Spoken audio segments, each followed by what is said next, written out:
World Boxing Council Asian Continental. Awak wakil Malaysia umur 19 kan? Betul. So saya menang, saya umur 12. Wajar betul kan, tak boleh jadi ni. Kita ada rasa macam geram. Yang ni memang mak pak memang tak restu lah. Kalau ada perkataan give up, dia automatically akan transfer kat body kita. Orang yang ada masalah, konsisten, semangat, lepas tu susah nak fokus.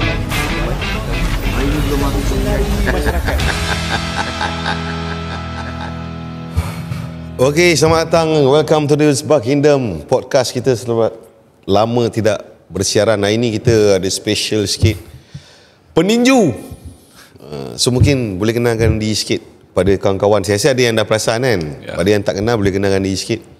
Okey, bismillahirrahmanirrahim. Assalamualaikum warahmatullahi wabarakatuh.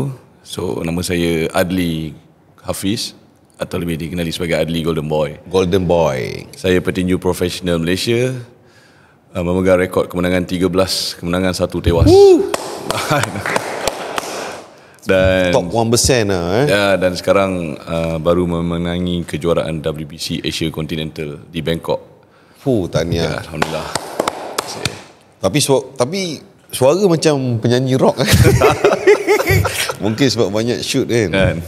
Mungkin tuan tekan sikit suara halkom tu keluar. Bunyi sikit. Okay, selamat datang. Thank you very much sudi datang podcast hari ni Adli kan. So, terima kasih for invitation. Sebenarnya kita pertama nak bagi exposure tentang sukan tinju ni. Macam saya ingat saya yang peninju dalam Malaysia ni yang saya ingat support Biki lah. Lepas tu dah tak ada dengar. Cuma saya pernah nampak lah tuan buat konten kan, muncul. So mungkin boleh cerita sikit tak macam mana boleh terlibat dengan tinju ni? Okay, actually saya menyertai sukan tinju ni asalnya suka-suka di waktu persekolahan, di mana waktu tu kat sekolah saya ada kelab tinju. Okay. Tapi pada masa yang sama, kita biasalah bang, kita sebagai atlet main bola lah, kita hoki lah, kita badminton, semua muka kita kan. Jadi saya find out ada satu kelainan dekat sekolah saya ni kan. Walaupun waktu tu ada kelab snooker, tapi saya tak minat game snooker ni pasal yalah mungkin minat kan. Jadi tinju ni saya mula join sebab saya suka-suka. Sebab saya tengok dalam TV boxing ni macam fit ada perut ketul-ketul, six pack semua. Jadi saya cakap, why not cubalah. So hari pertama saya datang tu, jurulatih saya waktu tu dia tengok saya, dia panggil, sini jap, kau ni umur berapa? Dia cakap kan. Saya cakap 15 coach. Kau ni tinggi ni, tangan kau ni panjang. Aku pengen kau panjang. Dia cakap macam tu kan. Melekat lah nama tu.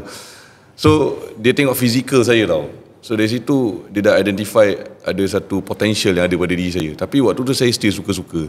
Dan nak dijadikan cerita bang, waktu tu nak exam PMR, saya pergi berlatih senyap-senyap dan saya masuk pertandingan senyap-senyap tanpa pengetahuan mak saya. Yang ni memang mak pak memang tak restu lah kalau dia tahu sebab dah nak exam kan. So bila saya cuba berlawan tu, memang biasalah bang, first time naik kita one by one dengan peninju kan, takut kan, nervous. Dan peninju tu tumbuk muka saya kuat-kuat. Saya macam berpusing kepala, macam pening lah kan. And then saya cuba berlawan. Bila satu kali tu saya dapat satu punch solid kat hidung dia pecah. Hidung dia berdarah. So bila hidung dia berdarah, saya terus attack dia sampai dia knockout waktu tu. Dan saya find out ada something ada dalam diri saya, desire bila saya nampak darah. Saya tak boleh nampak darah. So bila saya nampak darah tu, saya lagi jadi macam agresif. Adrenalin kan. Lagi macam saya nak push harder. Saya sampai habiskan perlawanan. So alhamdulillah pada perlawanan tu saya menang. Dan saya cakap dengan coach, saya akan serius dalam sukan ni. Saya tinggalkan immediately bola sepak, olahraga semua saya tinggalkan. Pengangkap semua tinggal. Pengangkap. PBSM dulu saya PBSM. Okay, so daripada situlah start career dia. Betul. Pertama sebab awak jumpa sesuatu dalam diri tu lah. Betul. Saya nampak ada potensi lah dalam diri saya untuk growth. Kenapa saya perlu stick dengan benda yang saya tak boleh tunjuk potensi saya. Sehingga hari ni? Sehingga hari ni alhamdulillah. So lebih kurang berapa? 10 tahun ada? 20 tahun dekad, ya, 2 dekad alhamdulillah. 2 dekad bang. Okay, so sekarang ni kerjaya apa tuan? Adakah macam awak cakap full time boxer? Memang income daripada jadi boxer ke macam mana? Okay, saya selain daripada saya bertinju, saya merupakan seorang penjawat awam. Okay, so saya merupakan seorang penguasa custom yang bertugas di Jabatan Custom. Okay. Pagi saya collect cukai, saya kutip cukai. Petang saya training, saya tumbuk orang. So salah satu method yang saya nak hilangkan stres saya tumbuk punch bag lah. So bila saya berpeluh, saya penat, saya akan lupakan stres di tempat kerja. So saya ada kerja tetap. Dan sebagai seorang atlet juga saya perlu ada kerja tetap untuk sustain dalam. Kenapa? Bukan ke atlet ni dia career? Boleh tahu, bagi tahu. Macam awak, saya tengok video awak banyak bagi tahu exposure, tetapi at the end of the day orang perlukan duit untuk terus hidup. Betul. So kalau dia minat katakanlah boxing sekalipun tapi tak boleh dapat income yang untuk dia survive hidup, berapa lama dia boleh tahan? Basically based on diri sendiri. Kita adalah business. Macam mana kita nak promote diri kita, itulah orang kata jalan untuk kita berjaya atau tidak. Okay, sebagai seorang atlet dia kena ada plan. So especially retirement plan. So bila mana dia boleh fikir tentang retirement plan dia, InsyaAllah dia boleh berjaya. Sebab dia dah boleh fikir. Kebanyakan atlet yang saya jumpa, dia hanya berlatih saja. Tapi input dia kosong. Dia just berlatih untuk pertandingan. But at the end of the day, bila dia injured, dia dah tak tahu apa nak jadi lepas ni. So macam saya bang, hari pertama saya bergelar atlet tinju, dan saya dah rasakan vision saya untuk jadi peninju negara. Saya dah tanam dalam diri So saya. awak kira sekarang peninju negara lah, betul? Peninju profesional negara. Profesional negara. Awak start jadi Umur 15 tahun. wakil negara tu umur 15? Wakil negara pada ketika itu saya menyertai skuad pelapis kemasaan umur 19. Umur And then 19. saya belajar bang, saya fokus kepada pembelajaran saya sehingga saya dapat. Oh, ada degree kan? Ada degree. Sebab dia custom jawatan tinggi je tau. So Macam mana? Tapi sebab orang kadang bukan kata nak boxing lah kan, nak mundar mandir jalan balik kerja pun berat. Macam mana awak, maksudnya awak ni seorang yang disiplin tinggi tu. Macam apa awak punya drive untuk belajar lagi, habiskan degree, training. Betul. Jadi atlet ni dia bukan training sebulan sekali, betul tak? Betul, Dia hari-hari. mesti kena consistent di training. Macam mana awak manage time tu? Okay, first thing is macam saya cakap, kena ada misi dengan visi. So short term mission saya apa untuk tahun 2023, katakan tahun lepas, saya nak ada segulung sijil master. Oh, awak ada masa Alhamdulillah. Saya berjaya. Terima kasih bang. Saya berjaya. So and then mission saya seterusnya, saya nak ada akademi tinju saya sendiri. Alhamdulillah pun berjaya juga. Saya dapat menarik anak muda untuk join boxing dan juga berlatih dan juga merealisasikan impian beliau dengan saya adakan pertandingan. Tak, okey. Itu semua bagus kan? Ya. Macam mana awak manage masa tu? Okay, pertama sekali Adakah awak ada macam susun? Sebab ada mungkin ada orang dia tak tahu kan. Susun ke macam mana? mula-mula tak susun. Mula-mula macam marbah agak, sana sini. And then find out saya penat nothing. Saya macam penat bodoh lah kan, macam apa aku dapat hari ni, macam tak ada apa. So saya cuba manage masa saya dengan saya adakan macam contoh latihan saya. Kalau saya bekerja 8 hingga 5 petang, sebelum pukul 8 tu saya dah berlatih. So saya akan bangun pukul 5.30, saya dah start jogging ataupun gym sampai pukul 7. So pukul 7 ke 8 saya ada masa untuk breakfast bang. Oh, maksudnya awak bukan cuti tambah gaji ke apa? Tak ada. Saya bekerja macam biasa. Kerja, berlatih gaji kerajaan ada? Betul. Jadi atlet pun dia? Ya. Okay, maksudnya bagus lah angle tu. Macam saya pun selalu galak. Macam awak wakil Malaysia umur 19 kan? Betul. So saya menang, saya umur 12. Saya wakil Malaysia umur 12 kan? So saya pun atlet. Saya bukan bekas atlet, masih atlet sampai hari ni. Cuma sekarang ni kira atlet. Tu kita bincang tadi kan. Saya ada ramai kawan-kawan yang dulu professional atlet. Tak kisahlah sukan apa-apa, sebab saya daripada sekolah sukan Bukit Jalil kan. Betul. Lepas dia orang habis dia punya career dia sebagai atlet, dia orang tak training dah. Macam awak cakap, dia orang training untuk compete. Betul. Dia bukan jadi lifestyle kan? So adakah awak sampai bila-bila, sampai usang nanti akan terus training ke macam mana? Tak adalah, maksudnya saya cuba nak tunjuk dekat orang awam semua bahawa kita exercise untuk diri kita. Kita jadikan dia lifestyle. So bila jadi lifestyle, dia automatically akan jadi keperluan. Macam makan lah. Betul, kena makan. Sebab apa? Sebab tak makan tak boleh mati lah kan. Tak ada tenaga tak training badan rasa. Betul. Okay. Betul. Bila dia dah immune daripada sejak umur 15 bang, dia tak boleh stop. Tu masalah saya. Saya tak boleh stop. Bila saya stop, dia akan datang penyakit. So saya train diri saya untuk keep consistent. Even though satu hari nanti saya dah retired, saya tetap akan teruskan. Mungkin kalau dulu tak boleh tumbuk 10 round, saya tumbuk 3 round. Tapi still menumbuk. The thing is still menumbuk. Kalau saya tak boleh lari laju pace 5, saya lari pace 7, still berlari. Okay. So consistent is the key. So boxing ni sepatutnya macam mana dia orang nak join? Kalau nak, dia tak ada kan kat sekolah apa taekwondo. Jarang lah. Awak kira blessed lah sebab ada exposure kat sekolah awak kan. Sekolah saya, kalau sekolah rendah pun tak ada. Betul. Paling kuat pun mengumpul stamp. Macam mana kalau untuk dia orang? Sebab saya yakin hari ni kalau kita tengok influencer daripada barat kat Indonesia pun dah ramai kan. Betul. So dia orang dah start daripada dulu buat benda-benda mengarut. Sekarang dah pergi jadi peninju. Betul. Ada yang masuk combat ni sport kan. So macam mana kalau dekat Malaysia ni dia nak start macam mana? Okay, sekarang ni dia dah start membangun kat Malaysia. Kita dah ada academy, kita dah ada gym yang offer boxing class, kita dah ada gym yang high performance untuk atlet boxing. Dekat negeri mana? Dekat Johor ada, Kuala Lumpur paling banyak, Sarawak ada, Sabah ada, semua ada. Cuma kita ni kena rajin mencari. Sebab tu wujudnya media sosial ni untuk kita mencari. Type je boxing Johor kan, boxing KL, dia mesti ada.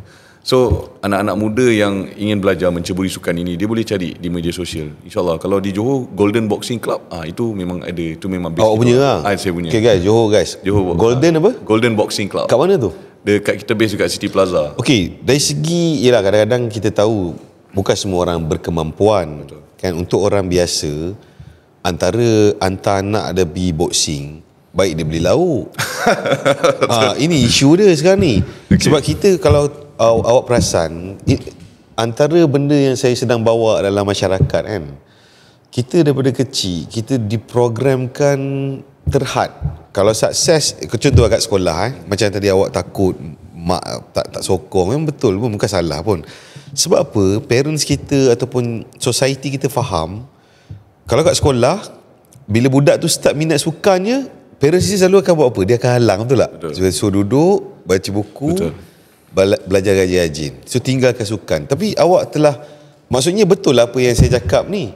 Macam saya mungkin lah saya cakap, boleh lah kau cakap, kau belajar tak pergi. Tapi awak berjaya buktikan, awak sukses dekat dalam sukan, akademik pun sukses, boleh habis degree, siap ada master lagi. Alhamdulillah. So maksud manusia tu dia tak ada limitation sebenarnya. So dia orang kena reset mind dia, betul Boleh kerja, boleh exercise, memang padu lah. Okay, tinju ni dia tak macam saya cakap tadi lah, sukan katakanlah main bola, paling kuat pun dia oleh orang, dia dribble ataupun main snooker kan. Tinju ni dia sakit. Betul. So apa pengalaman paling, saya pernah ada tengok video awak ke gambar yang luka apa semua kan.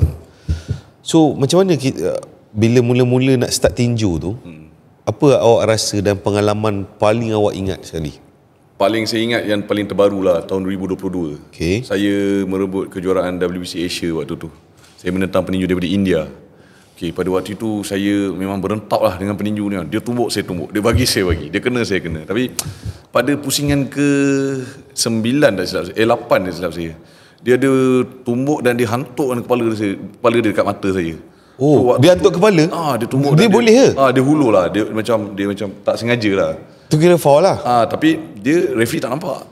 So like macam dia tumbuk, dia hulur sekali kepala dia, dan saya pun datang sekali dengan kepala saya. So dia melanggar kan. Jadi bila langgar tu, dia punya koyak tu tak berhenti darahnya. Jadi referee tu dia tengok kali pertama, okay tak apa, fight. Dia try stop kan, okay, still darah tu keluar lagi, keluar. Dan kali yang kedua pun dia tengok, okay tak apa, mata saya dah tutup sebelah, mata saya dah penuh darah ni, dah tak boleh buka, saya main satu mata. Saya fikir waktu tu saya nak habiskan je kan, tapi kali yang ketiga referee terpaksa stop sebab koyak terlalu besar. Saya terima 20 jahitan dekat mata saya.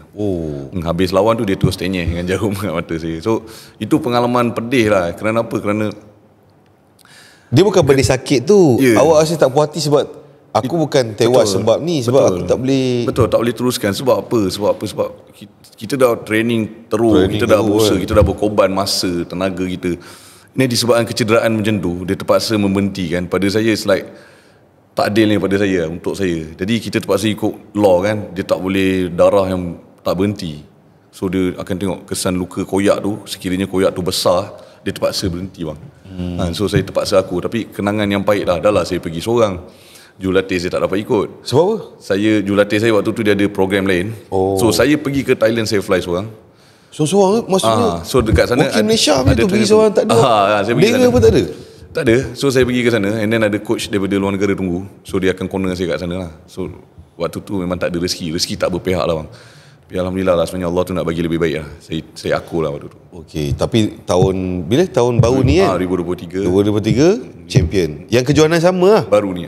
Yes, tali yang tu sama lah. Tali pinggang yang sama. Saya dapat dengan balik. Okay, betul. Memang untuk fighter. Okay, tinju ni dia sakit lah, betul tak? Betul. Macam dia sakit tu, time sakit tu time kena tumbuk ke?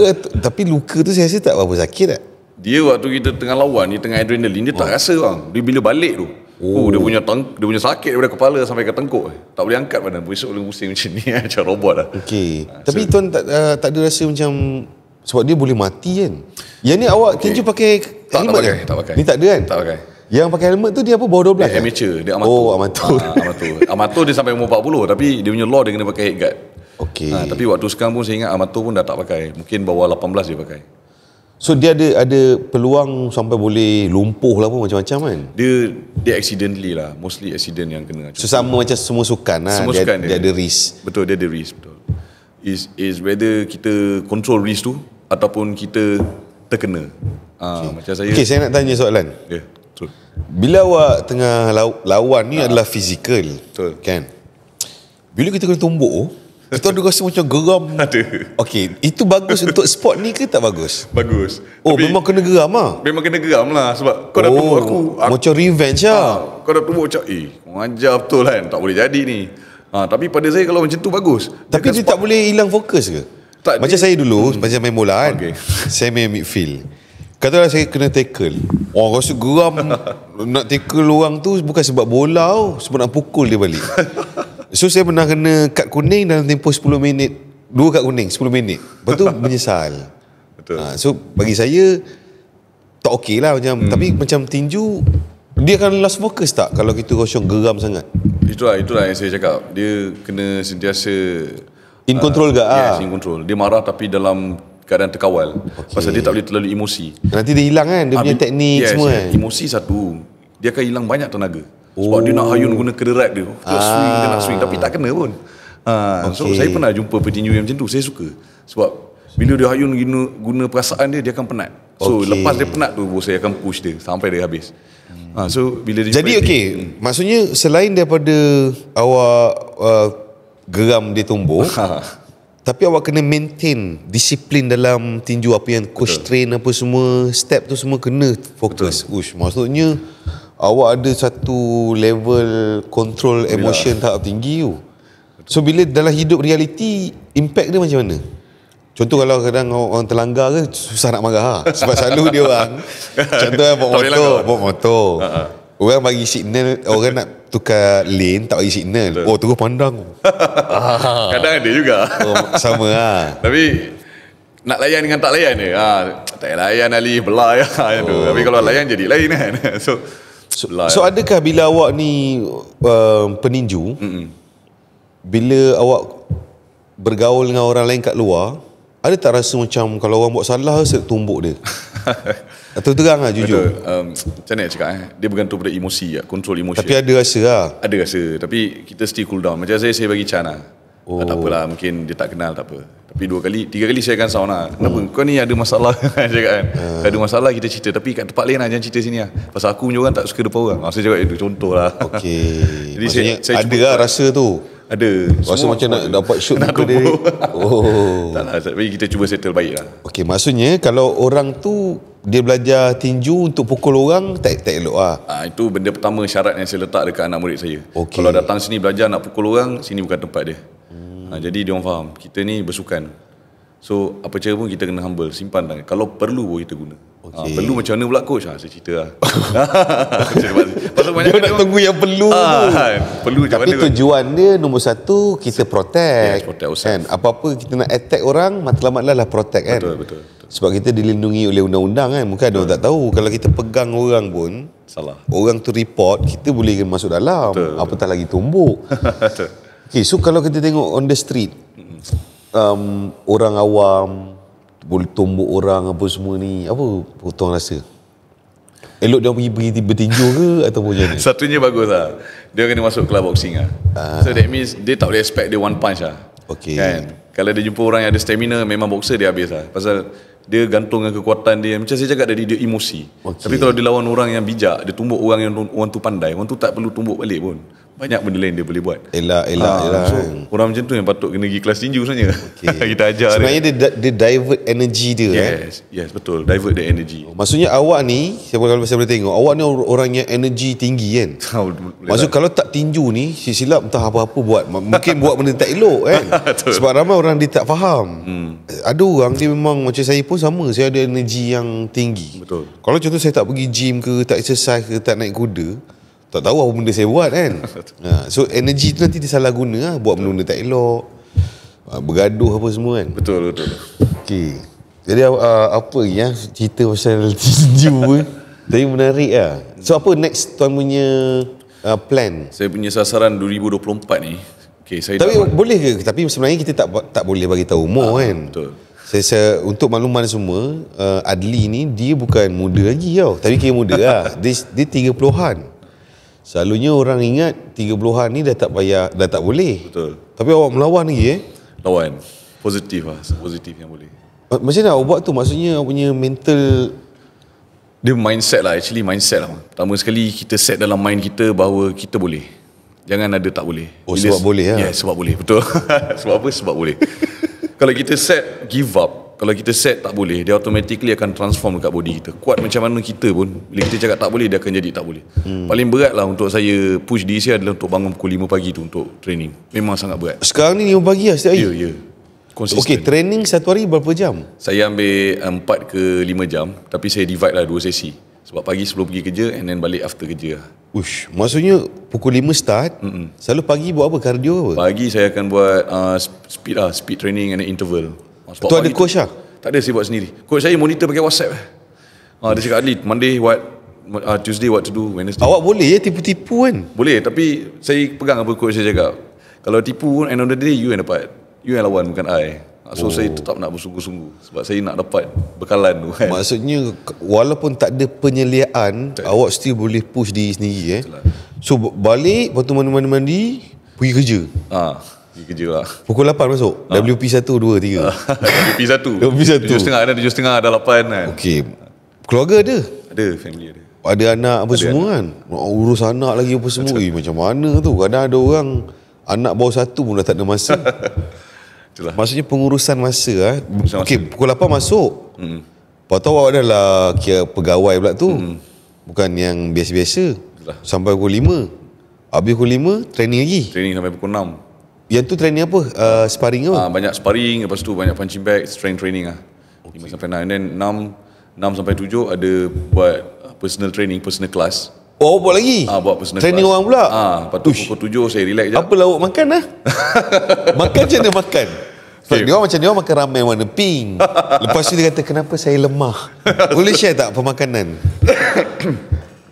Pemakanan paling penting lah. Sebab saya tahu saya nak gunakan energi untuk hari tu, 24 jam tu.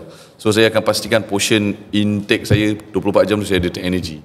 Contoh lauk apa? Contoh pagi dia start berapa pagi? Boleh share tak? Saya akan start high protein food dulu lah bang. Sebab kita perlu atlet. Pukul 5 tu? Tak, pukul 5 tu kita start Nescafe O kosong. Okay. Kita panas dulu. Bila panas training, start balik. Training perut kosong lah? Perut kosong. Pakai Nescafe O kosong. Pasal waktu training pagi tu nak lari kita tak boleh berat sangat. Boleh lah roti sekeping, kadang layan juga kan. So balik saya makan telur 2 biji. Saya banjur minum, makan telur sampai semua lah, maksudnya kuning sekali dengan putih? Saya buang 1 lah. Saya pakai nisbah. Kalau 3 biji, 1 buang. Kalau 4 biji, buang 2. Okay, so saya tak perlukan kuning tu sangat. Saya perlukan putih. So I need high protein food to recover my muscle. Sampai tempat kerja, saya relax je, baru saya ambil nasi ataupun ubi. Yang bagusnya ada ubi. Bukan ubi? Ubi. Gatang. Bukanlah, ubi rebus lah. Saya beli banyak, saya makan, sangat relax. Rebus, siapa rebus? Rebus ada makcik kedai bawah. Makcik kedai bawah, saya dah counting dengan dia. Cik, hari ni ubi. So dia dah buat kan. Untuk apa? Untuk karbo. Kita perlukan karbo untuk kita. So itu lunch lah? Tak, breakfast. Breakfast. So pukul breakfast apa tu? Itu lepas training? Pukul 8.30 macam tu. Lepas training, sebelum start kerja lah? Betul. Lepas tu? Lepas tu lunch pukul 12, nasi ayam lah. Nasi ayam bakar. Saya tak boleh dipisah dengan nasi ayam. Nasi ayam bakar seketul betul? Seketul lah. Seketul cukup Kalau nak fight seketul lah. Kalau tak fight mungkin 2 lah. Tapi sayur ni. Petang saya akan kopi. Saya memang hantu kopi bang. Hari-hari saya kopi. Sebab kopi akan bagi saya fokus. Bila ngantuk, kopi sound saya fokus. Kopi apa tu? Saya biasa kopi Americano kosong lah. Okey. Kadang Beli kat saya mana? bancuh. Buat sendiri lah? Kadang buat sendiri. Kadang Awak beli dah kat kedai kena bawah. ada mesin kopi tu. Patutnya memang macam tu kan. Tapi Sekarang ada yang mampu milik. kan. Pergi dekat Harvey Norman tu, ada. brand Bravy lah apa semua kan. Tu baru apa lah, 1,000 lebih, 2,000. InsyaAllah Beli bancuh Banding apa tak semua kopi. kan. Lepas tu, Petang sebelum training akan makan dulu untuk energi. Roti 2 keping. Roti Then apa? kopi Roti apa? Roti putih lah. Kita mungkin sapu Nutella sikit. Saya perlukan gula, saya perlukan fat untuk saya training. Sebab saya akan burn fat petang tu. Kalau saya tak burn fat, saya akan cramp. So tak ada apa dia nak bakar, dia akan cramp. Kurang air, kurang fat kan. So malam tu saya akan beduk nasi lah. So kehidupan saya hari memang nasi. malam nasi dengan protein lah. Ayam, ikan. Macam biasa. So macam tu lah. Pemakanan di sini. Makanan, okey. So, training, itu kita kategori hard training lah, betul tak? High intensity. Saya tahu saya boxing ni, dia kena ujung kaki kan? Betul, footwork. Kan? Stand. Supaya dia cepat gerak kan? Betul.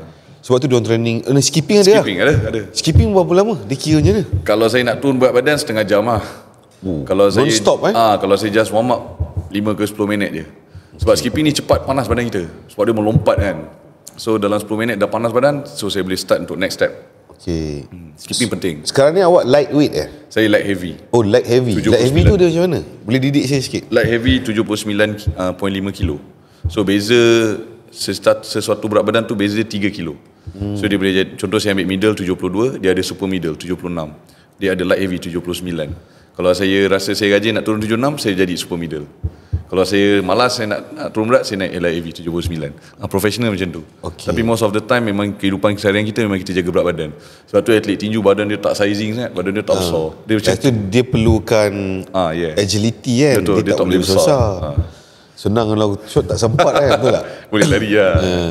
Okey, lepas tu yang awak menang baru ni, itu final tu lawan dia panggil final Dia kalau pro dia satu fight, tapi dia akan fight untuk title lah. Championship belt. Yang tu lawan daripada mana? Lawan petinju Thailand. Yang tu dia kira andal ke ah?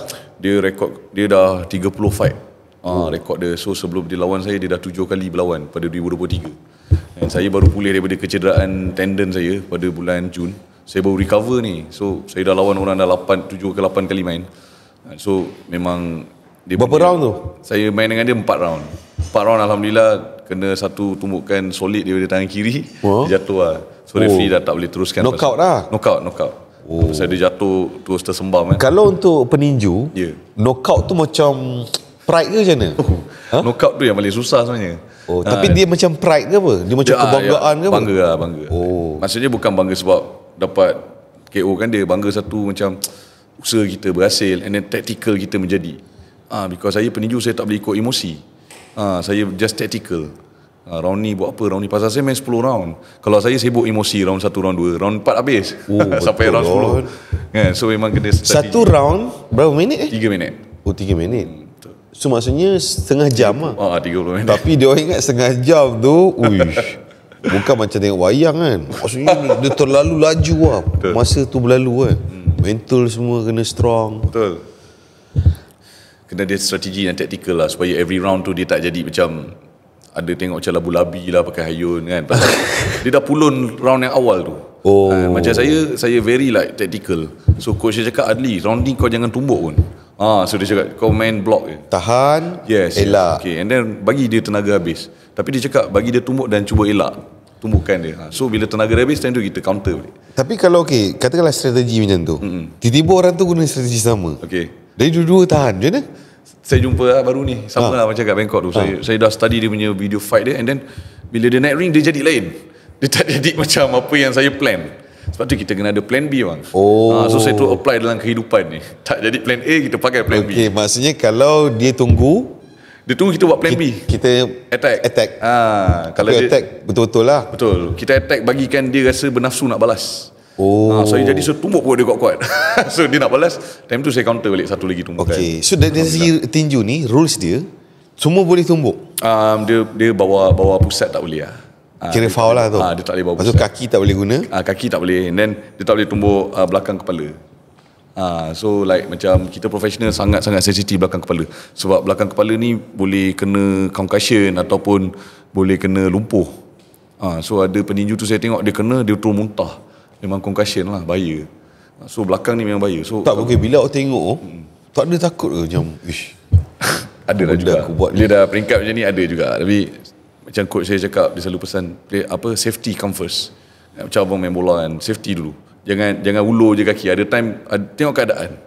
Jadi saya memang berhati-hati kat situ. Pasal yelah kita nak guna badan lama, kita pula bekerja kan. So macam saya very like particular bab keselamatan. Pasal saya dah terkena banyak kali. Sini koyak, sana bengkak, sini bengkak. Jadi saya tak nak kena benda tu berulang. Saya belajar daripada proses-proses yang sebelumnya. So alhamdulillah saya cuba set dalam diri saya, kalau boleh kali ni fight tu pun jangan ada bengkak. Macam mana tu kan. So tutup lah, selalu dia tutup kan. So saya ada mission saya waktu fight. Maksudnya aku nak make sure achievement aku kali ni tak bengkak. Tak bengkak. Tapi kalau kena tu confirm bengkak lah. Dia tengok pada kesan dia. Kalau bawa biasanya akan kena bawah mata ni, and then kena kat so hidung. kalau kita kena tumbuk, lepas tu kita pening, kan macam melilau tu. So itu kira macam teruskan ke apa? Tak, referee akan tengok keadaan. Biasa kalau kita kena satu shot, lutut kita akan flat. Sebab tu banyak abang tengok peninju dia terus tombang. Dia kena lucky shot dekat sebelah chin dia, kiri dan kanan ni, dia akan flat jatuh. Maksudnya dari segi muka, setiap sini target ni lain lah. Lain. Kalau awak ni memang target sini lah. Saya target sini. Kalau saya pergi tepi-tepi jalan, apa-apa jadi, apa-apa attack sini Bulus tu. Tapi kalau betul-betul testing pun memang kat sini lah. So bila jaw ni, bila dia kena kuat, dia akan terus jam dekat tangkap body. otak Tangkap otak, terus jam. Tapi tu lah, bila kena banyak kali bahaya. Sebab tu kalau atlet tinju, kalau dia dah knockout kena dagu, dia akan rest 3 bulan, dia tak boleh fight. So untuk recover. Awak pernah knockout? Pernah, masa saya amateur dulu pernah. Kena kat mana sini? Kena kat dagu lah. Saya lawan peninju lagi tinggi pada saya. Macam mana dia rasa macam mana? Terus padam lah, terus shutdown, bem. Tak sedar langsung? Tak sedar. Lepas tu bangun balik. Dia sekejap je, dalam masa 8 ke 10 saat. Tapi kita ada latihan dia. Latihan 8 ke 10 saat kita ada latihan. Latihan maksudnya? Dia coach saya suruh pusing 30 saat. Pusing macam mabuk. And then coach saya tiup. Dia tiup whistle prit. Okay, 10 saat. Relax, diam. Kau cuba pusing kan. So dia nak kita kawal benda tu. So kita tak jadi pening macam menggelabah kan. And then bila kita kena, kita dah boleh control. So kita boleh relax. Itu beza kita sport dengan gaduh. Kan, dia tak ada knowledge kan. Macam nak jaga diri kita, macam nak control energy. Betul. So untuk kalau orang nak join yang awak punya akademi tu, umur paling muda berapa? 13. 13? Ada yuran dia berapa? Saya ambil sebulan RM100. Ish, murah je. Saya more like nak membantu lah. Anak-anak muda ni bila berjaya, alhamdulillah saya pun berjaya lah mendidik mereka kan. So itulah mission saya. Macam nak jadi coach tinju, kena ada macam CJ ada qualification, kena ada. Dia endorsed by Persatuan Tinju, dan juga kalau dia setiap coach dia kena ada CJ sains sukan. Dia kena ada pemahaman tentang sains sukan. Nanti coach atlet tu cram ke apa, susah, tak tahu nak buat apa kan. So pemahaman sains sukan. So ambil master tu sains sukan lah? Tak, master saya business. Tapi side saya punya certificate, saya ada level 2 lah coaching. Level 2 tu buat lagi level 2 lagi dengan ni macam awak datang KL training tak training? Training, saya ada session dengan ISN, and then saya punya recovery center pun dekat KL yang sponsor saya, DBC Physiotherapy. So kalau saya sakit tengkuk, saya datang sini. Pasal sini teknologi dia lagi padu lah. Bukit Jalil? Bukit Jalil, ada Bukit Jalil. Okey, tadi awak cakap awak ada training kat sini juga. Betul. So kalau macam kerja macam mana? Okay, kalau kerja macam datang ke sini, boleh apply cuti tanpa rekod. Cuti tanpa rekod kita ada sebab kan, berlatih, and then kita ada kekejuanan, so dilepaskan lah. Okey, yang tu kelebihan yang awak ada lah. Alhamdulillah. So selalu ulang alik tu berapa lama? Berapa kerap dalam sebulan? Kalau dia tengok bulan, ada bulan tu busy, ada bulan tu tak berapa kan. Macam bulan ni agak busy sikit lah sebab banyak jumpa orang kan. So like sebulan mungkin 4-5 kali lah. Tapi awak dah ada isteri kan? Ada. Okay, wanita ni suka bersama. Betul. Pergi kenduri, baju kiki lala dah susun. Dia tengok pula media sosial orang tu selalu ada. Betul. Okay, macam mana awak handle benda tu? So saya, sebelum saya berkahwin dengan dia, saya cakap, okay, kita deal. Maksudnya awak ni berkahwin dengan seorang atlet. So atlet ni masa dia memang untuk berlatih. Tapi berlatih je, tak pergi pavilion, tak pergi KLCC pun. Memang dedication dia dekat situ. Tapi apa yang dia buat ni untuk family. Dan bila dia berjaya, rezeki tu rezeki family. So dia faham, sangat-sangat faham. So bila saya berjaya tu, saya akan treat them well lah. Belanja tu, belanja ni, jadi dia happy. So maksudnya tugas seorang queen tu memang penting Penting. Dia control, dia monitor. Terutamanya untuk king yang nak hidup dia luar biasa. Dia kena support, dorong. Lepas tu dia kena banyak settlekan benda kat rumah, kena banyak bantu. Kalau tak, dia tak boleh lah. Kalau contoh daripada awal dah deal, saya punya life macam ni, training 2 jam 3 jam pagi, saya kerja, training 2 jam petang. Nak ke tak nak? Lepas tu dia kena beritahu, saya tak nak. Saya nak yang selalu ada kat rumah, sapu minyak UV. Dia kena confront terus lah. Sometimes kita kena transparent. Kita kena bagi dia pilihan. So macam parents pula macam mana? Support daripada awal dulu. Boleh cerita sikit penentangan? Boleh lah, tapi cerita dia panjang. Tapi saya concludekan lah. Pendek. Dia tak suka sebenarnya. Sampai sekarang? Sebab bahaya tau. Sekarang dia support. Okay. Dia macam risau lah sebab sayang risau. kan. Satunya dulu risau pasal pembelajaran. So bila jadi atlet ni macam saya cakap tadi lah yes, tak belajar tak. Tapi kalau abang nak tahu, sebab saya main tinju lah saya dapat masuk ke IPTA. Sebab main tinju saya dapat beasiswa KPT. Sebab main tinju juga saya dapat kerja. So saya cuba proof yang perception mak ayah saya dia ni, bahawa tinju ni yang bantu saya untuk berjaya. Bukan tinju lah, sukan lah. Lebih generally sukan. Maksudnya kita outstanding daripada orang lain. Betul. Because I choose to be different daripada kecil. Saya cuba cari something. Saya cuba cari medium yang saya ni nampak. Awak memang pilih untuk jadi different. Tapi betul. Tak takut ke? Takut kenapa? Tak, bukan. Ada orang, dia memang rasa something wrong somewhere. So dia dah nampak dah jalan macam ni. Tapi bila dia tengok semua orang tak sama macam ni, dia takut. Awak ada tak daripada kecil tu bila awak rasa macam lain daripada orang lain, tak rasa takut tu? Takut tak sama macam orang? Dari segi kehidupan normal tu mungkin ada rasa lah, macam aku ni macam tak normal lah hidup aku. Tapi apa yang aku cuba buktikan ni, apa aku cuba buat ni, aku dalam fasa membuktikan pada semua orang. I prove to them that dia punya assumption semua. Macam awak punya perjuangan memang untuk bukti lah? Yes, I prove them wrong. Buktikan kepada siapa? Pada orang-orang yang menidakkan saya. Ada orang menidak ke? Tak tahulah siapa kan, tapi tu public lah. Macam dulu saya buktikan dekat family mak ayah saya kan. Saya cakap mama ayah tengok, sebab saya main boxing ni saya berjaya dan saya nak buat mak ayah bangga. So kenangan paling manis bila waktu SEA Games kat Kuala Lumpur 2017, ayah saya duduk paling depan sekali. Bayangkan bang, orang paling tak suka saya main tinju duduk paling depan sekali macam ni. Abang nenek Ri nangis bang. Nangis. Kau saya tampar kau ni kenapa? Bapak ayah kan. Sebab selama ni dilarang kan. Yes. Jadi bila saya dah sampai situ, macam mana awak handle tu? Selalu orang larang tak buat terus. Macam mana awak handle benda tu dalam keadaan harmoni? Sebab ada orang, contoh parents dia halang, betul, dia nak buat juga, so dia akan jadi gaduh. Ada yang lari rumah. Awak lari rumah? Masa ada sekali tak lari tapi balik lah. Tapi keluar jap lama sikit, saya balik lah. Mengajuk lah. So macam mana awak handle tu? Pertama sekali saya macam yelah, memberontak lah. Jiwa memberontak budak-budak kan, biasa lah. Dan saya keluar rumah, saya tak balik. Tapi mak saya ni memang naluri seorang ibu. Dia marah-marah tak bagi pun sebenarnya dia bagi. Tapi dia suruh saya berjanji. Dia berjanji, maksudnya janji tinggal solat, belajar betul-betul. Saya cakap dengan mak saya janji satu hari nanti bila saya berjaya, saya akan bagi mak saya scroll ijazah tu.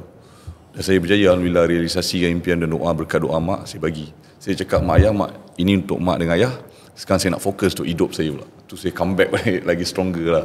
Maksudnya awak buat deal, negotiate. Yes, yang ni yang tak ramai orang tahu kan. Maksudnya kita lagi boleh nego, kita nego. Kita still boleh nego kan, berunding. Cakap jangan gaduh. Betul. Yang mau gaduh kan. Jangan buat ni, wah lawan bapak dia. Itu yang penting tu. Betul. So nego lah. So sekarang dia orang dah support. Alhamdulillah sampai sekarang. Dari segi rejection ni, orang pandang serong tentang sukan awak buat ni apa semua. Contohlah, awak jangan dengan keluarga. Betul tak? Betul. Kan? Contoh malam je lah ada masa. Betul. Itu pun kalau tak ada apa zoom ke apa kan. Buatnya orang panggil ni apa semua. So dari segi bila awak ada environment sekeliling, contoh dia pula ada family belah dia. So dari segi ada tak orang pandang serong? Dia ni apa? Hidup dia dah besar, dah ada keluarga pun tinju lagi. Ada lah? Saya tak cakap lah semua. Tapi saya berbalik pada prove them wrong tadi. Jadi bila setiap kejayaan tu saya akan tutup mulut semua pengkritik. Tapi pengorbanan tu biar kita je yang rasa. Tapi maksudnya contoh orang reject tu, untuk kita buktikan tu penting lah. Penting. Sama juga. Tapi macam, tak jadi stres ke? Stres ada. Tapi how you manage the stress. Awak akan stres lah sebab nak buktikan tu jadi stres. Yes. Maksudnya macam aku kena buat better ni. Dengan umur aku yang macam ni, aku mesti kena buat yang terbaik. Tapi jadi awak jadikan nak bukti tu sebagai motivation lah. Motivation, betul. Sebab kadang saya tengok juga video abang kan, abang ada tunjuk masa jadi sales kan, kena reject apa semua. Memang benda tu saya pun buat. Kalau kita biasa kena reject, mental kita dah memang totally strong lah. Tak ada hal lah. Saya sampai cakap nak reject lah. End of the day bukan dia yang bagi kesenangan tu, daripada Allah. So saya yakin dengan Allah, apa saya yakin dengan dia. Kalau saya ikut rejection dia, saya pun sekali join dia sekali. Macam tu lah cerita dia. Okay, so macam Adli rasa berapa tahun lagi boleh naik ring ni? Bila kita tengok sekarang ni, macam atlet, kita tengok negara. Dia tak semua negara atlet tu dia punya physical, dia punya genetik dia sama. Macam kita Malaysia atas 35 dia dah slow down. So bila dah slow down tu dia macam physically dia dah tak lincah, dia dah tak laju. Tapi saya nampak selepas umur 30-an ni dia dah ada sikit. Tapi saya pegang pada consistency. So macam saya target mungkin 1-2 tahun lagi insyaAllah. Okay, dalam dunia atlet ni, siapa yang awak punya penanda aras yang membuatkan awak rasa inspirasi? Of course lah Cristiano Ronaldo. Oh, bukan peninju kan? Tak ada. Peninju ada lah, tapi direction tu dia. Banyak. Saya memang minat dia sejak dia main untuk Manchester United, walaupun saya bukan fan Manchester United. Oh, sebab apa minat dia tu? Dia ni karismatik. Dia cuba tunjuk kat orang yang dia ni karismatik. Dia tak boleh dribble silang macam ni bang. Dia tukar. Dia pakai backflip pula. Dia tak boleh free kick knuckleball. Dia tukar, dia free kick lain. Dia karismatik. Dan dia sentiasa berusaha untuk ubah. Dan saya ambil pendekatan tu untuk diri saya. Saya akan cari jalan untuk saya ubah diri saya supaya saya lebih nampak karismatik dan saya lebih nampak hidup dekat mata orang. Tak ada yang macam bermusim tak ada. Konsisten lah. Betul. Kalau dalam dunia tinju, siapa punya inspirasi? Sekarang kalau yang otai-otai, of course lah Muhammad Ali. Dia punya psikologi, dia punya dance movement. Tapi kalau sekarang saya suka banyak peninju Rusia dan Ukraine lah. Macam Dmitry Bivol, Alexander Usyk, Lomachenko, ni semua favourite saya. Sekarang lately ni tiba-tiba Rusia, Ukraine ni naik kan? Macam UFC ke benda. Apa punca dia? Sebab memang negara dia, itu makanan dia. Dia tak main bola sepak. Bola sepak dia main. Dan dia ada world ranking. Tapi dia lebih prefer fighting. Maksudnya budaya dia start kanak-kanak tu, semua nak jadi ni. Dia macam culture lah. Culture dia orang masuk combat sport kan. Betul. Dia macam pada dia, macam saya duduk dulu Kazakhstan 4 bulan. Dia orang cakap kalau dia tak join fighting, dia digelar pondan. Jadi dia malu. At least judo, taekwondo, semua martial art dia. Lelaki. Betul. Lelaki siapa tak join martial art, dia digelar pondan. Jadi dia orang tak nak digelar pondan, dia orang join martial art. At least dia orang mesti pandai bertumbuk. Sebab tu jangan cari masalah kalau orang-orang. Tapi penting lah culture tu Budaya sangat penting. Budaya tu yang akan membentuk sesuatu komuniti. So macam mana kita nak membudayakan? Kalau awak perasan, kita pun atlet kan. Saya percaya awak pun dah lalui hidup sebagai atlet. Betapa banyaknya benefit terhadap diri kita sebagai individu, betul? Segi mental, fizikal. Macam kita nak galakkan dia orang, kena start daripada mana? Apa cadangan awak? Okay, groundwork dia paling penting lah. Groundwork dia adalah direction. Kalau kita buat satu benda bang, tak ada direction, nothing, kita tak dapat apa, dapat penat. So okay, kalau orang tu nak jadikan sukan lifestyle, apa direction dia? Dia kena jadi fit. Dia nak tendang bola tu bagi masuk betul-betul kat angle yang dia nak. Dia kena training, dia kena practice. So direction dia tu, aku kena practice, aku kena fit. Dia nak main 90 minit, aku kena training macam mana aku nak main 90 minit. That's the direction. Okay, tapi orang ramai dia tu, bila tak ada income, macam awak bertinju, banyak dapat duit tak jujur?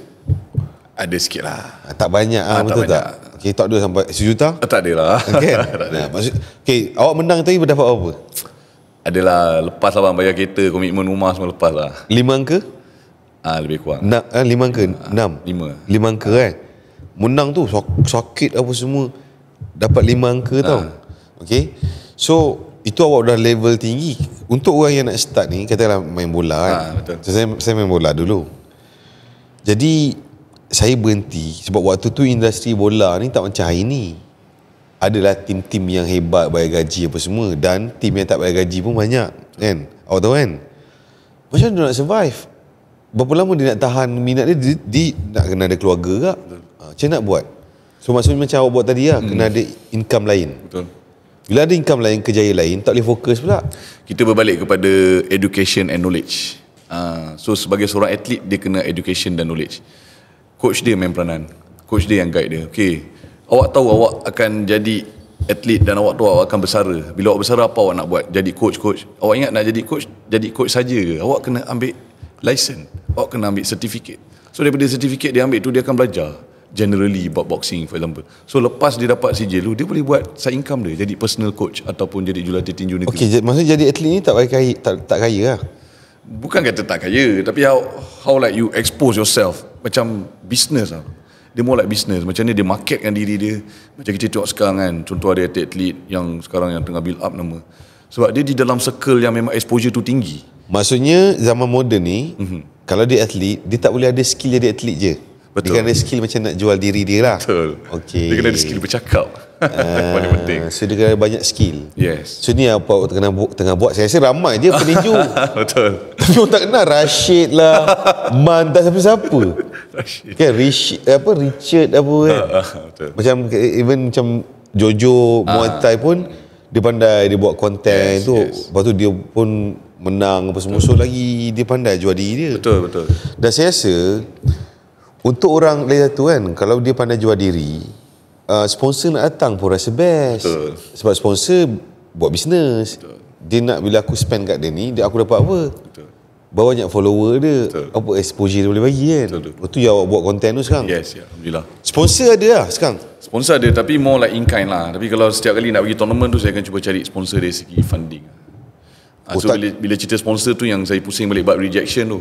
Awak guna duit sendiri ke pergi? Masa first fight tu saya guna gaji sendiri bang. You? Sebab saya minat sangat sukan tu.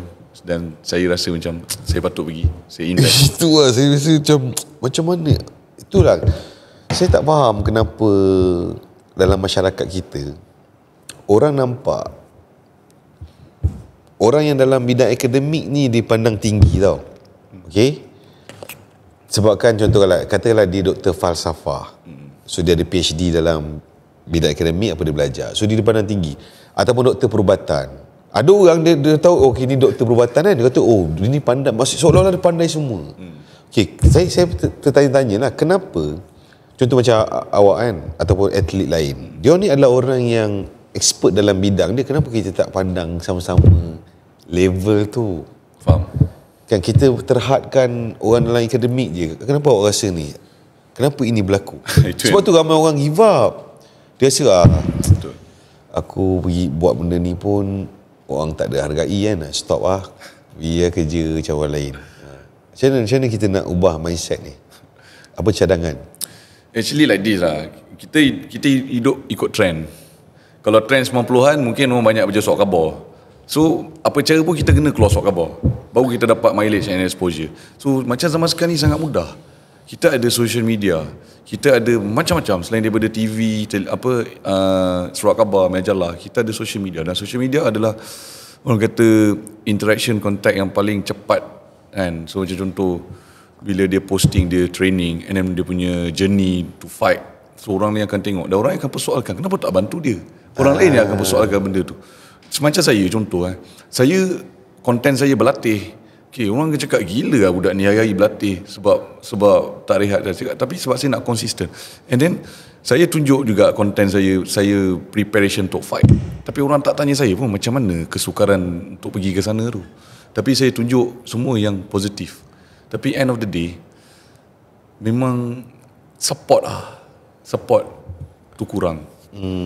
So kena main peranan lah dekat situ. Kau nak cerita support tak habis cerita lah. Betul kan. So, itu ramai orang macam awak ada satu kemahuan yang tinggi. Awak tak peduli orang support ke tak, aku nak buat sampai jadi. Betul. Ada orang dia memang hidup dia kena support. Jadi bila dia terbiasa orang tak support, dia give up lah. Betul. Jadi sebenarnya hidup ni, adakah kita memang perlukan support ataupun kita kena biasakan diri tanpa ada sesiapa support, as long diri kita sentiasa dorong diri sendiri dah okey? Apa awak rasa? Kena ada orang support atau diri sendiri dah cukup? Pada saya tengok macam apa abang buat. Kena tolong diri sendiri dulu. Build up diri tu. Find any potential yang ada daripada diri untuk kita express, impress orang. Kita nak orang macam tengok kita macam wow, budak ni okey. So macam ni kita nak buat. Kita kena tahu potential kita. Macam apa yang saya buat sekarang. Saya tahu saya ada potential forte dekat boxing, tapi why not saya try tukar, saya jadi coach untuk academy. So saya ada macam diversify. So bila dekat situ support akan datang. Sebab yang support ni, dia nak tengok konsisten dengan mileage budak ni. Sampai mana dia. Dia bantu sampai mana, dia bantu siapa. Of course, yang support ni nak support ada sebab. Sebab bisnes macam-macam dia kan. Jadi, apa yang saya buat, saya menunjukkan kepada orang yang saya nak minta support tu, inilah manfaat dia kalau you support. Inilah benefit dia. Tapi itulah dia, cabaran dia nampak atau tidak je. Macam awak tinju ni, awak buat sebab duit ke apa? No. Tak ada? I do this for my family. Oh. Kalau tanya duit, tak payah cerita bang. Tapi saya Bukan sebab duit lah. biar saya merangkak pun, tapi saya buat benda ni untuk keluarga saya. Bila saya senang, keluarga saya senang. Tapi bukan betul lah. Tapi kalau tak ada duit macam mana? Sebab duit lah satu hal lah. Sebab benda ni kira macam saya punya sideline, saya income saya. Side income lah. Saya build up business through Macam nak make money daripada jadi peninju lah? First thing is exposure lah, nama, brand. And then bila orang dah start Cek kenal, sponsor lah. sponsor. Pertama dia sponsorship. Sponsorship, So dia kena jadi top lah. dia kena jadi Kalau dia jadi tak menang-menang, tak boleh sponsor lah. Satunya kena menang lah, of course lah. Mana-mana pun macam tu. Kena menang. And then kena ada something yang boleh sell. Ada selling point. And you ni apa? Apa yang you boleh buat? Contoh you boleh nyanyi lah. Contoh you boleh mundar-mandir lah tak orang. So dia kena ada something selling point yang sponsor tengok, uish. Ada extra. Yes. So maksudnya dalam hyper kompetitif zaman yang banyak persaingan ni, orang tu kena ada macam-macam kebolehan lah. Walaupun dia atlet, dia kena ada skill lain. Untuk dia bersaing. Macam awak, apa skill extra awak? Macam saya boleh bertinju, saya boleh melatih, saya boleh buat top, saya boleh set up business, bantu kawan-kawan untuk set up business. Macam Tapi saya rasa awak okey. Awak bercakap pun okey. Ada orang Alhamdulillah. tampar pun. Ada lah macam tu. Tapi based on experience lah. Dan banyak membaca lah. Maksud kena praktis lah. Tapi bila baca training apa kerja macam mana? Kat office ada break time, relax je. Kita bukan 8-5 je bang kan. Baca apa? Buku? Saya suka baca macam atlet, successful atlet lah. Oh, inspirasi. Saya baca, kadang saya baca Wayne Rooney, kadang saya baca Beckham. Saya minat bola sebenarnya bang. Cuma rezeki saya bukan kat bola sepak. Tapi saya fokus lah dalam sukan. Stil bersukan tu alhamdulillah lah kan. Okay, so mungkin sepatah dua kata untuk diorang yang tengok hari ni. Puan ni bukan ramai akan search awak ni. Okay, tengok siapa dia ni kan. Terima kasih. Andal sangat ke? Sebab kita tak ada exposure. Awak menang tu, surat khabar masuk? Ada lah masuk, tapi itulah. Dan yang siampau? Ada lagi yang surat khabar tu. Surat khabar ada? Siang pun ada. Utusan ada. Media support. Media support. Astro Arena, utusan, Metro, semua support. Cuma saya ni punya sukan, dia tak masuk TV. Dan orang Malaysia tak boleh tengok macam One FC. Sebab satunya sukan saya ni bukan macam One FC lah. Asal tak buat live ke? Memang sekarang ni sebab tu saya dah move to Bangkok. Sebab Bangkok punya fight, dia akan rajin buat broadcasting, live broadcast. So semua orang satu Malaysia boleh tengok. Tapi through Facebook. Maybe in future kita boleh buat pay-per-view broadcast, live kan. So, bawa handphone lah buat TikTok. Tak sempat. Tak sempat. Tak bukan. Apa maksudnya ambil seorang. Di ikut ni kawan awak ada? Dah insyaAllah lah ada. Tak betul. Contoh kan. Kalau katalah orang tak nak broadcast, kita do whatever it takes lah. Aku bawa tiang aku sendiri, live sendiri. Betul tak? Pernah buat. Saya pernah buat. Alhamdulillah. So exposure lah paling penting. Betul. Kenapa dia dekat Thailand lah? Kenapa awak tak pergi Indonesia ke, Cambodia ataupun Azerbaijan? Okey, Azerbaijan jauh. Thailand ni, dia memang terkenal dari dulu dalam sukan fighting scene ni. Especially Muay Thai. Dia ada Muay Thai, ada boxing, ada bare knuckle, ada MMA, semua di Thailand. Dan semua peninju-peninju hebat kat dunia ni, diorang mula dekat Thailand. Sebab costing murah. Berlatih, malam boleh enjoy. Lepas tu besok training. So macam tu lifestyle. Thailand ni fighting is lifestyle. Semua orang boleh fight, semua orang boleh masuk. So bila saya ke sana, exposure boxing tu tinggi kat sana. Saya pergi kedai makan pun orang tegur saya, boxing? Yes. Padahal saya Malaysia ni. Boxing yes. Lepas tu setiap malam ada fight kan? Dia bawa lori kecil tu. Itu dekat Pattaya, dekat Phuket. Nanti boxing macam ni. Kalau belah-belah sana? Belah-belah Bangkok kalau sama? Bangkok ni tak. Bangkok ni dia more like urban lah. So dia more like LED, more like social media macam tu. Oh, dia macam sebab yang duduk pun orang urban pagi ni pakai tie kan. Dia pakai baju smart lah. Entertainment level tinggi. Dekat Thailand pun fight kat Bangkok tak boleh senang-senang. Dia kena fight dekat Phuket dulu. Dia dah buat nama kat Phuket pun dia lompat pergi Bangkok sebab bayaran. Bila dia sampai Bangkok confirm macam sekarang ni awak nak start pergi Bangkok, awak dah menang. So nama awak kat Thailand ni kira alhamdulillah lah, start grow lah. Saya baru start lah. Baru 2-3 kali saya fight. Alhamdulillah. Tapi salah satu sebab kan kenapa Thailand diorang sangat aktif. Awak tahu kan sekolah sukan dia ada berapa banyak? Saya tahu. Berapa banyak? Saya ingat lebih 20. Wah, beratus. Tu lah. Supan Buri, Nakon. Sop apa macam-macam. Saya start main bola lu, Thailand memang lain tau. Dia punya, itu saya cakap, kita kena start mindset parents lah, terutama society kita. Jangan nampak anak tu fokus kat akademik sahaja. Galakkan dua-dua. Kenapa ambil sikit-sikit? Sebab awak pun dah buktikan kan. Akademik andal, sport pun andal. Ambil semua sekali. Bukan tak boleh. Cuma Malaysia pula sekolah sukan tahu apa-apa. Ada apa sekolah sukan kat Malaysia? Bukit Jalil, SSMI, and then ada dekat Keluang, and then ada dekat Pahang, Terengganu. Saya ingat lebih. Tapi dulu waktu zaman saya ada 2 je. Lepas tu boxing tak ada. Memang tak ada sebab kita pilihan. Kita ni sukan tempur yang pilihan. So kalau dia nak masukkan ada. Kalau tak ada, sebab dia tak ada demand kan. Demand. Waktu orang pun tak ada exposure. Betul exposure. So mungkin awak kena buat gerakan ni. Itulah insya-Allah. Awak kena selalu buat konten lah. Ada team, selalu bagi exposure ke orang semua, tunjuk macam mana. Kadang orang tak nampak training dia macam mana apa semua kan. Betul. Okey. Petado kata.